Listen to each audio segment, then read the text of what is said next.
My name is Benton Stokes. I'm a former fundamentalist, post-evangelical worship leader, and songwriter. I enjoy wry Manhattans, roller coasters, and road trips, just not all at the same time. I'm Elaine O'Rourke, and I'm a teacher, an author, and a spiritual coach. I was a philosophy professor and a liberal pastor in a couple of former lives, and these days I love aha moments and not so dry martinis. We have conversations about life and God with a queer perspective, over cocktails, like you. This is Cocktail Theology. So today we're going to enjoy one of the cocktails that we had at Thanksgiving dinner. Oh, good. Which one? So this is the dessert cocktail. Okay. I don't think I ever actually gave it a name.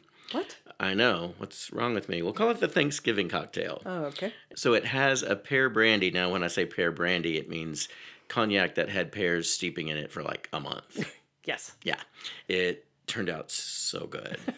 So it's a lot of that. And then it has some Benedictine in it, which, as we know, Benedictine kind of adds an herbal sort of gravitas to everything that you put it in. And then it has a yummy black tea rum that comes from Malahat Distillers, which is down in San Diego. And they do a variety of rums, and they're all, everyone that I've tried has been really good. But this one's really interesting because it has a black tea thing about it that's just, I can't really describe it. I really like it. People should try it because it's really worth trying.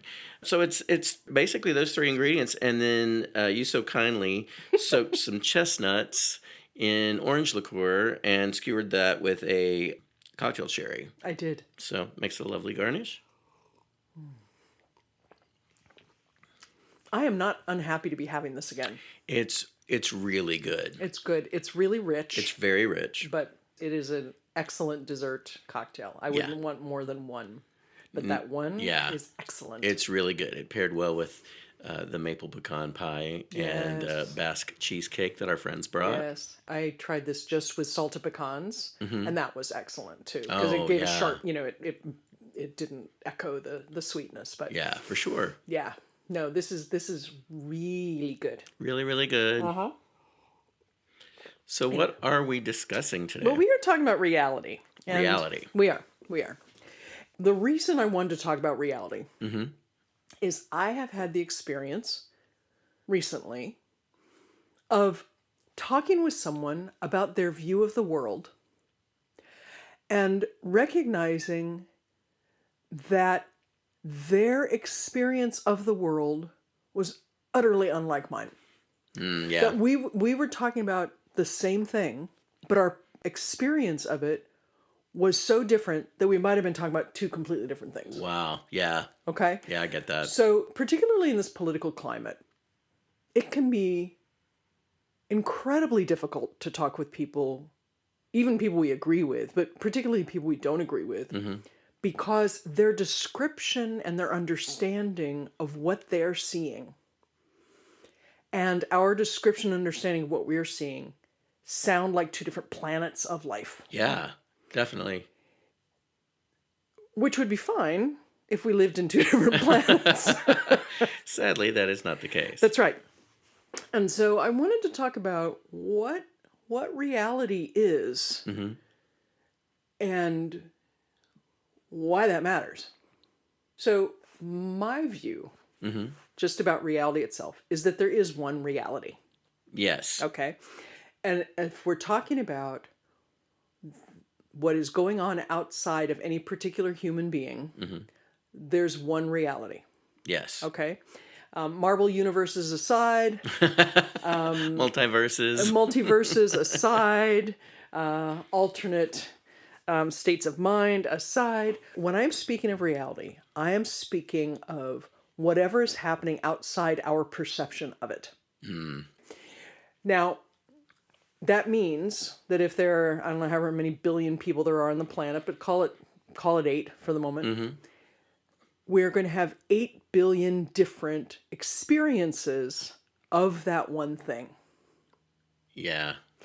Our experience is completely framed by the ideas we have, how we grew up, our particular experiences of individuals at different times, the teachers we had, all of that. The media we looked at this morning Oh, yeah. affects the way we see the world. Right. And the categories we put things in wind up being very, very different. Think about something that's fairly easy. If I am a vegan and I think pizza that I can eat, and you are not a vegan and you think pizza you can eat, we're going to be thinking about two different entities of pizza. Yeah. And we just came out of Thanksgiving. And if you think about the differences in what counts as stuffing, I like the air right? quotes. Air quotes. Or dressing, or whatever you want to call it. We have very different pictures of what that word means. And those are the fairly non-controversial things in our lives. Yeah. All of that, the who we are, our history, our context, the media we ingest, the conversations we've had, the feelings we have about things, all of that affects our perception of reality. Wow. It sure does. Which can lead to a lot of misunderstanding, but it can also make us feel as though we are crazy or the other person is crazy when we are having a conversation where we can't meet up. Right. Thoughts? I throw that out. That's what's really, it's really becoming clear to me that that's part of what is going on. Yeah, I think this is a good conversation to be having right before the holidays, because a lot of people experience this around holiday tables. Unfortunately, families that see things from incredibly different perspectives.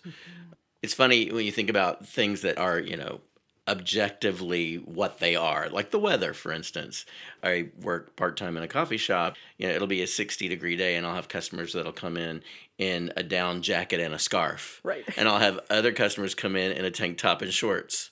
And it's just like different experiences of 60 degrees. That's right. They'll be like, oh, it's so hot outside. Right. And I'll be like, what? And then other people will come in like shivering. I'm like, oh, honey, what's wrong with you? You need to take some iron. Well, with my kid and my ex, they would say things like, it's so hot in here. And I would say, no, you are hot. It is not objectively hot in here. It is not objectively hot in here. Right. You are defining a temperature at this moment. Right. That's not what's going on. That's not what's going on. It's not 80 for you and 50 for me. It's actually whatever it is for all of us. Right. And that's fair. That's benign. But then there are these things that are really, can be really difficult to traverse. Obviously, politics, but the ways that things affect people, like our president says there is no affordability crisis, right? How would he know? Has he been grocery shopping lately? Well, he doesn't even know what groceries are. He doesn't even know what groceries are. He defined them as things that you put in a bag. That was his description. I forgot about that. Oh, my word. Yeah, so his version of affordability and what that means is different than many of his constituents' experience of affordability and what that means. Right. I'm going to frame it that way. That's great. Right? Yeah, and it doesn't even have to be something that requires great insight or, intuition. There's a reason that we believe in jury trials. Because 12 people experiencing the same testimony, hearing the same things, are going to hear different things. That's right. They're going to see differently. They're going to interpret words differently, interpret motivations differently, all of that. And that's something where you've got 12 people essentially watching the same show, coming away with very different things. Right. That's right. The point of a jury is that, frankly, that they don't agree, that they don't all hear it the same way. Yeah. So even on something that is as just, I don't want to say straightforward, but commonplace, as something like a jury, or if you've got 3 or 4 people watching a sporting event, they're going to notice different things. They're going to experience it differently, So there's that. Yeah. And when we get into things that are really fraught, then our emotions get tied into it as well. But you think about how vehement people can get about being right, about a particular interpretation of a particular reality. So, I have been yelled at for saying it's not hot. You are hot. Now, And that's not necessarily a good thing. and right, exactly. And I get why that would be frustrating to people. I know that my precision about words can be very upsetting.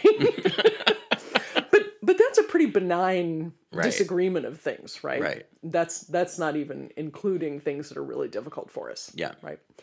There was a trend that I think is past, I hope, to describe reality as being something that is different from person. You have your reality, I have my reality. Mm-hmm.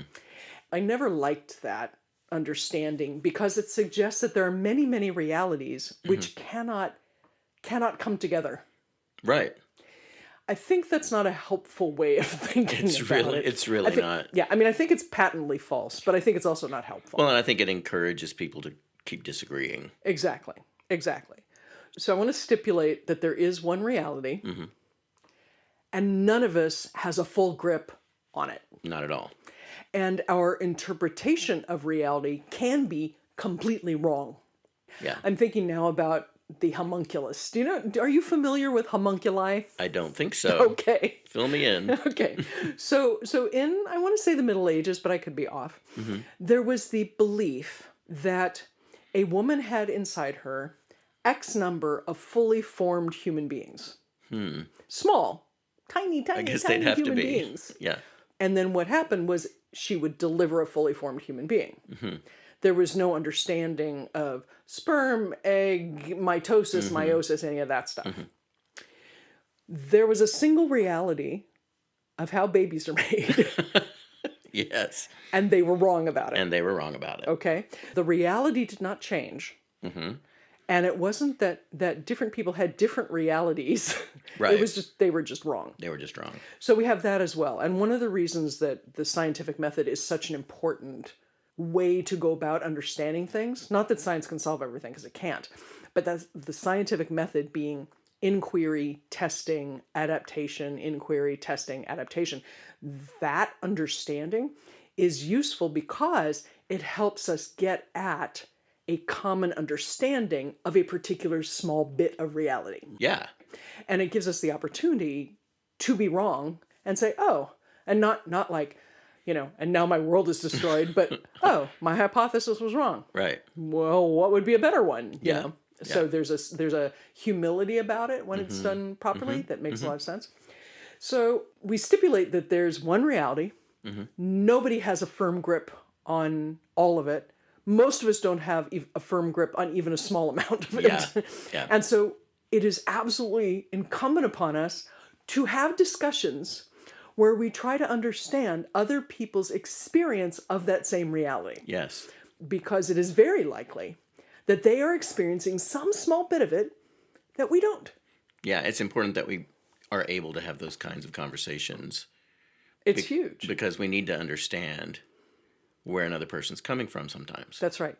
Now, I do want to say that when there has been abuse involved or when a conversation cannot be had, it doesn't matter in some ways whether you can come to an agreement on a reality. Sure. Your experience of it may be the only thing that matters. May be the only thing, right? Right? If I experience particular behavior as abusive toward me, and the other person does not see it as abusive toward me, or frankly gaslights me and tries to pretend it didn't happen, my trying to see the other person's point of view may help me understand what's going on, but it doesn't change my experience. No. And I would say it doesn't change, that disagreement doesn't change the effect of what has happened or what is happening. Right. Which is one of the reasons we talk to other people about, does this seem right to you? Or we say to somebody who's in an abusive relationship, we say, all right, if your best friend told you this story, what would you be saying? Right? Right. That trying to get a different sense of it. So one reality, different experiences of it, the more we can actually help each other understand our experience of that reality, the better picture of that reality we potentially can have. Yeah, that makes sense. Okay. Here's where it starts to get fun, though. Okay. Okay. I don't believe that material reality is the only reality. I do not believe that just because you can't see it, touch it, smell it, taste it, or hear it, it doesn't exist. Yeah. Because I have had experiences that I am convinced were of an extended reality. I have been directed by a voice not my own that was clearly not a schizophrenic response that I attribute to God. Yeah. Because it was more than once, God has directed me to do something that was benign and decent and all of those things, and not anxious the way I would have been. And clearly not something I would have thought of doing myself. It just wouldn't have, Wow. it wouldn't have occurred to me. Yeah. Right? Yeah. And I've experienced love and I've experienced connection in ways that are not material things. So I believe that part of reality is non-material. Thoughts? Yeah. I mean, to me, that would include God. That would include angels, whatever that means for people. It could include loved ones that have moved on. It could include things like outer space. Speaking of multiverses, there are universes or galaxies or whatever that we've yet to and will probably never Right. explore, Right. but they exist. Right. I don't know that that makes them immaterial, but it does make them something that really just exists as a concept rather than something we can point to. That's right. And even if we say we see them or we measure them, that seeing and measuring are based on developing instruments that purport to see them or measure them. Right? That's right. So you have to believe that that's what you're actually measuring and seeing. That, you know, I mean, it's the scientific thing again, but it's a construct, right? And so you're making sense out of it that way. It may be something different. Yeah. You know.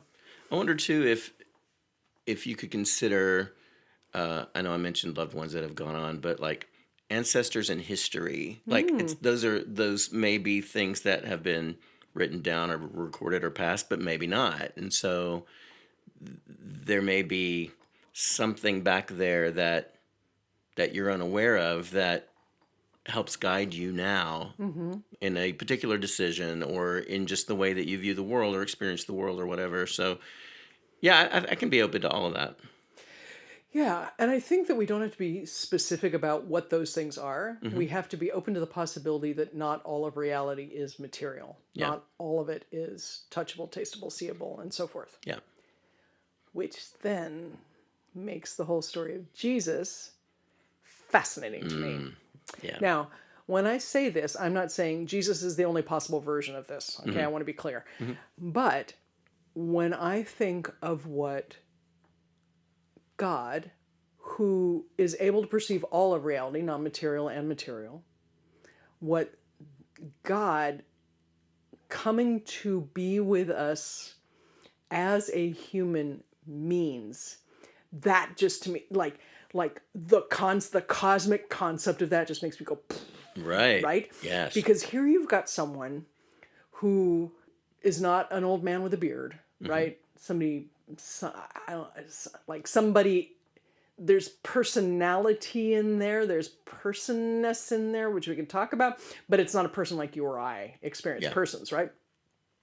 You've got a person who makes the decision to come and be so limited with a perspective in a time when different senses of reality were numerous. Yeah. And to me, that notion that Jesus had the eternal God either in him or was him or however language you want to put, and that maybe we have that too, to me just expands our ability to participate in this much greater reality. Yeah. And expands the potential for the person sitting across from me whose view of current economic conditions is so different from mine. It makes me go, wait a minute, but inside you is like this bigness. Right. What does that mean? Right. And how do we get at that? How do we value that? How do we look at each other and say, wow, we don't actually live in different realities. We have very different life experiences and constructs, and we ingest different media and all of that. Mm-hmm. But the God who is able to embrace all of it has touched both of us. Yeah. What's that? Yeah. To me, that's one of the big things about the Christmas story. Mm-hmm. It's not about rescue or, silent baby, whatever, I don't even know. But it's about that possibility that God is with us and in us and around us all, even if we don't know what groceries are. That's right. That's reality. Wow. I like that. Any other thoughts about reality? I think these days, with how polarized our society is, I really try to remember two things. One is that a person that I disagree with has a very different experience of life, a different history, all kinds of different factors that make their point of view different from mine before we start throwing, politics into the mix or whatever else is polarizing. And number two, the thing that you just said is that all of us have something divine inside of us, a part of the divine and within us. And I think when we can remember those two things, it helps us not to devalue or dehumanize the person in front of us, but to understand that even though their view is so different from ours, it is not invalid. I'm not sure I want to go as far as not invalid. I'm sorry, if somebody comes up to me and says, we live on a flat earth and you are filled with homunculi. Okay, I'll give you that. I'm going to say... About most things and most people, but not those And if you tell me right now that it's hot outside, I'm gonna call your therapist and say, we may have a little bit of a problem. Yeah. No, but I hear what you're saying. Yeah.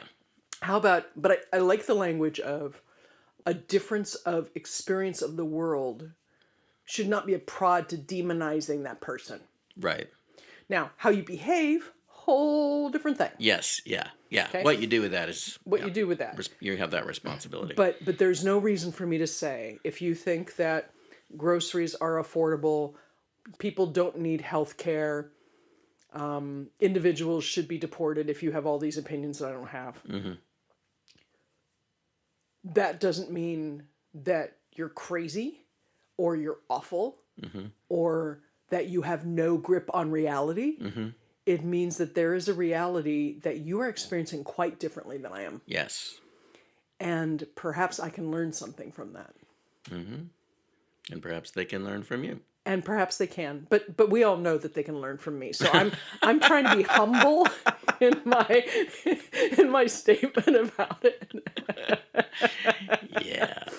But it is that we cannot come to any agreement on what reality is without respecting each other. Yeah. And the way I can do that when I'm really, really having trouble is remembering that God is in and through and around. Right. And that when I can actually get a hold of that and understand that reality is much bigger than I'm capable of comprehending. Yeah. Then I can get off my high horse a little bit and actually listen to the other person and try to understand how they came to this understanding of the world. Yeah. And what that might mean and what I might be able to get from that is useful. Yeah. That's good. Listeners, what do you think? We love hearing from you.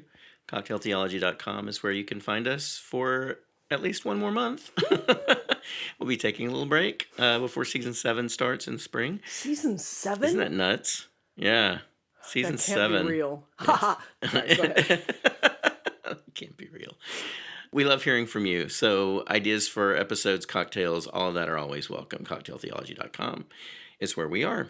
Till next time, friends. Bye. Bye. Funny how the view can change, how life just seems to rearrange itself. No matter what it was, I don't know how it goes, but look, moving on feels pretty good.